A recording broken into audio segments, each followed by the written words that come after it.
Bonjour et bienvenue dans cette capsule du 12 mars 2023. Aujourd'hui, à l'Oasis se déroulent des présentations d'enfants et du coup, vous comprendrez bien que ça ne soit pas publié en fait sur Internet. Question de confidentialité et de respect pour à la fois les enfants et leurs familles. Donc, pas de live ce matin, mais cette petite capsule qui va nous parler d'une famille. Une famille. Si vous avez suivi la saison 1 de Chosen, peut-être vous connaissez, si vous ne connaissez pas, ça se déroule dans plein de cinémas de la région, Jésus parle avec des enfants qui sont venus le trouver dans son campement parce qu'ils trouvaient que ce gars était un peu spécial, enfin voilà, une jeune fille, enfin, je vous laisserai découvrir si vous regardez la série. Et ce qui m'a impressionné, c'est comment Jésus parle à ses enfants. Il leur parle comme à des personnes, en fait adultes, avec respect, comme à des grands, j'allais dire, avec considération pour eux et leur centre d'intérêt, etc. Il parle avec celles et ceux qui ne comptent pas. Pourquoi est-ce que je dis ça ? Si vous regardez les textes de la Bible, en fait, vous pouvez constater que lorsqu'il y a des décomptes de personnes, c'est toujours le nombre d'hommes qui est compté. Les femmes et les enfants ne sont pas dénombrés dans les foules, comme s'ils ne comptaient pas. C'est pas très actuel, hein ? Aïe, aïe. Cependant, si vous lisez bien les évangiles, les femmes et les enfants comptent pour Jésus.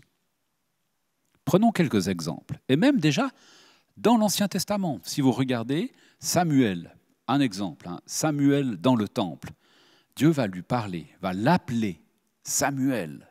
Il va l'appeler par son prénom. Il va faire rentrer en relation avec lui.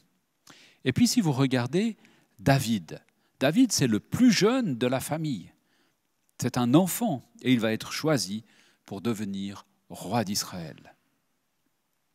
Jésus va reprendre ses disciples, va les interpeller, va leur dire « mais laissez venir à moi les enfants, ne les empêchez pas de venir vers moi » et il les bénit. Jésus, dans les évangiles, il parle où il rencontre beaucoup de femmes, beaucoup de femmes, et même une ennemie du peuple juif, une Samaritaine, il va lui demander à boire. « Donne-moi à boire ». Il y aura tout un dialogue qui va se passer avec elle. Elle fera connaître Jésus à son village. Jésus va utiliser, si je peux me permettre ce mot, va utiliser les 5 pains et les 3 poissons qu'un jeune garçon va lui donner, pour nourrir toute une foule, pour nourrir 5000 hommes. Il y aura même des restes. Mais j'aimerais vous inviter maintenant à prendre un tout petit instant pour imaginer la scène.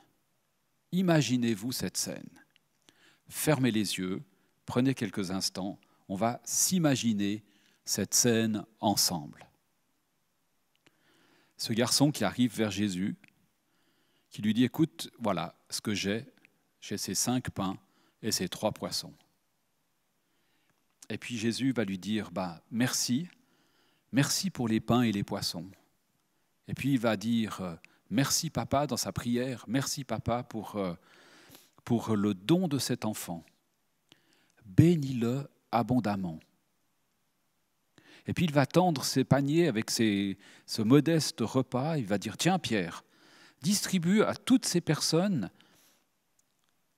que mon Père aime, distribue ses pains et ses poissons. » Et puis comme l'enfant fait signe de repartir, il lui dit « Attends, reste vers moi, regarde. » Et Jésus va comme passer son bras autour des épaules de ce garçon et ensemble, ils vont vivre cette multiplication de ces 5 pains et 3 poissons qui vont nourrir toute cette foule. Je ne sais pas ce qu'a vécu ce garçon. Probablement qu'il est reparti, parce qu'il y avait des restes, hein. Probablement qu'il est reparti avec un peu de pain et du poisson grillé, probablement. Mais je crois surtout qu'il est reparti avec l'amour de Jésus dans son cœur. Il s'est senti aimé, il s'est senti comme quelqu'un qui comptait pour Jésus, pour l'avancement de son royaume, pour participer finalement à ce miracle juste magnifique de pouvoir nourrir avec ses 5 pains et ses 3 poissons toute une foule.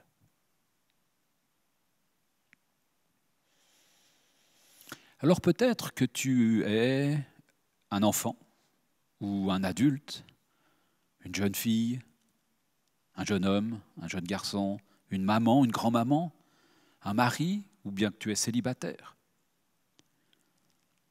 Ce qui est certain pour moi, en tout cas dans ma compréhension, et je crois que la Bible va dans ce sens-là, c'est que tu es précieux ou précieuse aux yeux de Dieu.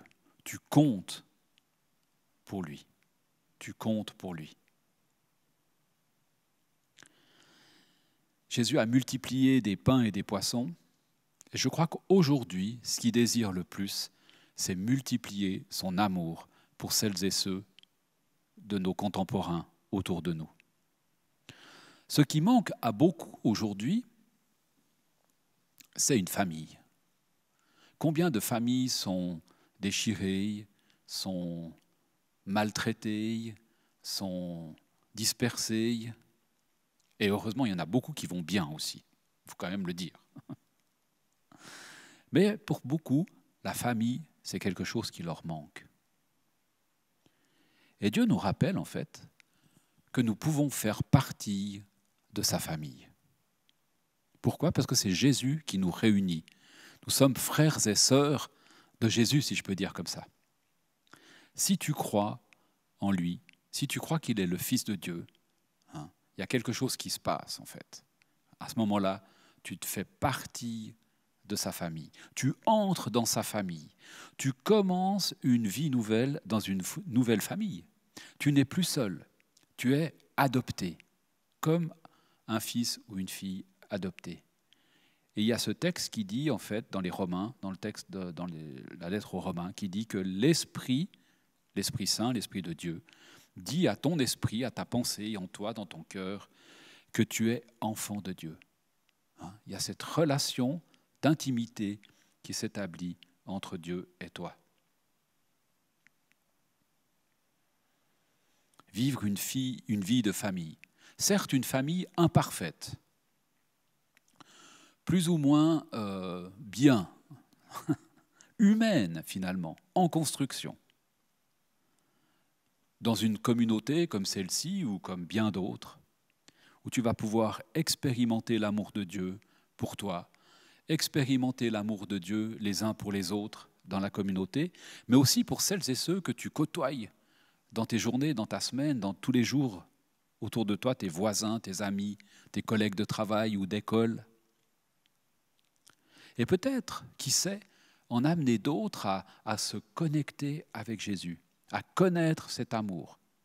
Et c'est là que se passe la multiplication. Quand tu reçois quelque chose et que tu vas après le donner, quand tu reçois cet amour et que tu le transmets autour de toi. Alors oui, une famille imparfaite, probablement, mais Jésus a payé de sa vie pour que ces familles puissent exister. Et il est même, il est même ressuscité. Mais ça, on va voir ça bientôt dans le temps de la Pâque. Alors je voudrais terminer en te souhaitant une belle journée et puis peut-être au plaisir de se rencontrer en vrai, ici ou peut-être ailleurs. Je te souhaite vraiment de passer une très belle journée et que tu sois vraiment béni.